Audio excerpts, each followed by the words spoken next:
If you're just grinding through the pain without knowing why, that's not discipline. That's suffering. And most people quit not because it was hard, but because they had no reason to keep going. This is what real discipline is. Discipline isn't about pursuing harder. It's about building something that lasts. Use it, man. Use it. Use it to build your 10.0 self. Once you start, something shifts inside of you. You no longer see yourself as just a worker, you see yourself as a builder. You stop living only for today and start building for tomorrow. Every deposit, no matter how small, is a brick in the house of your financial independence. Now let me add something deeper. Discipline doesn't just protect your wallet, it shapes your character. Every time you choose to save instead of spend, you're not only building wealth, you're building identity. You're becoming the kind of person who can be trusted with more. The universe has a strange way of rewarding those who prove faithful with little by entrusting them with more. But if you squander the little, why would you ever be given much? Think of the farmer. He doesn't need every seed he has because he knows seeds are not just food, they are tomorrow's harvest. He takes a portion, plants it, waters it, protects it. Months later, the harvest multiplies. Discipline works the same way. You take a portion of today's income and plant it. So if you sincerely want to beat the odds, to achieve financial independence and retire wealthy, there are 4 critical steps that you must take, all starting with the letter D. The first step is desire. You must want it badly enough to make an unshakable commitment and to be willing to make sacrifices of all kinds. The more intense your desire, the more likely it is you will overcome all the obstacles between you and your financial goals. The second D in this formula is decision. You must make a decision right now to do whatever is necessary and be willing to pay any price, go any distance within law to achieve your goal. This decision is the turning point in your life. The third D for mastery is determination, which is to keep at it until you succeed in spite of all the problems and obstacles you will experience. And the fourth D is discipline. It's the discipline to master yourself, to develop the habits necessary for achieving financial independence. My ultimate happiness comes from being at peace. The freedom from wanting something. Because I learned that when I finally buy the thing I want, I feel good, not because now I have the thing, but because I no longer have to carry the burden of wanting it.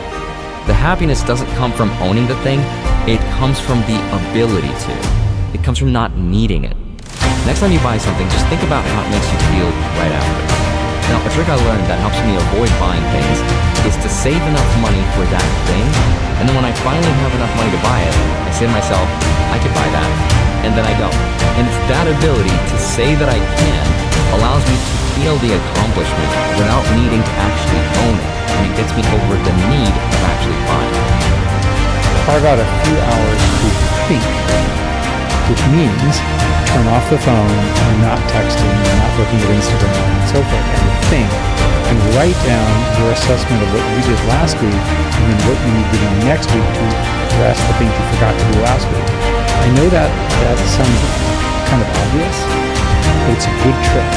It forces you to take charge of your next week. Like, oh, I forgot that I have a sales problem over there. Or I forgot I was supposed to call this person. Oh, I didn't have this proposal and I had this idea, but I didn't get to it. Don't buy all that crap you don't need. I think about all the crap I bought that I never used. I mean, it's amazing, all the shoes, all the pants, all the shirts that I never wore after the first time I bought them. What a waste of money. I could have had that money making 7 or 8% a year in perpetuity. You pray for change but serve the same habits. You wish for freedom but refuse the discipline that buys it. You can't have both. You must choose. It will hurt. It will be uncomfortable. And that's exactly the point. Discipline is not about feeling good. It's about doing what is right, especially when you don't feel like it. It's the cold steel silence of progress. No applause, no dopamine, just raw movement. That's where your future is built, not in motivation, but in mastery. Not in emotion, but in execution. Discipline has to have an element of pleasure. Consistently doing your work has to have rewards. Reward is the key word here, right? So if you never feel direct, pleasurable sensation from what discipline is giving you, then it's never going to work. So resilience and flexibility and optionality, I think, should be built in the way we think about financial security. Cost of living varies from person to person. It depends on what you consume, what you spend your money on.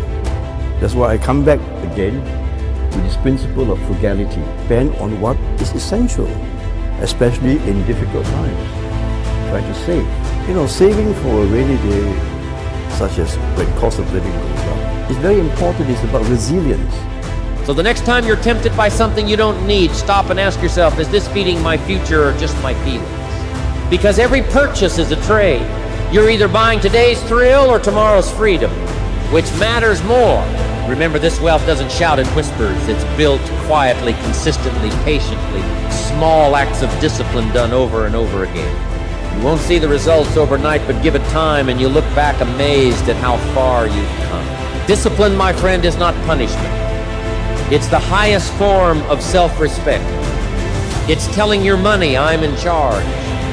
I will decide where you go. I will give you purpose. And that simple shift is what separates the dreamers from the achievers. When people tell me they are bad with money, I remind them of a truth they've forgotten. No one is born disciplined. In the house of the wise are stores of choice food and oil, but a foolish man devours all that he has. If you spend everything you make, you're a fool. Wealthy people have that discipline. You meet them later in life, you realize when they were young and had nothing, even the ones that were employees their whole lives that are now financially free, had the discipline to say no. There's so much stuff you don't need. And you should never buy a watch unless you can afford it. Ever go on debt for a watch. Because people hear this stuff say, I'm going to buy watches like O'Leary with red bands. No, you're not. I start every day with a feeling of gratitude for being alive in this period and having the resources and the friends and the world that is around me. And my advice to people is if you don't wake up feeling gratitude about that, then you need to change something. Because a life lived based on gratitude is a good way to start. And now you got the money to be rich. You got to act like rich people. And that's not go spend a bunch of money, moron, because rich people don't go spend a bunch of money. I'm going to go buy a Ferrari. I'm acting like rich people. No, you're acting like a moron. That's not, Ferraris aren't rich people. That's the ultra rich. The race to riches isn't won by speed, but by silence. While others chase, you calculate. Money flows not to the loudest, but to the one who changed the game. Genius isn't born, it's forged in the frontier of discipline. Let them sprint in circles. You move when the world isn't watching and strike when it's too late to stop you.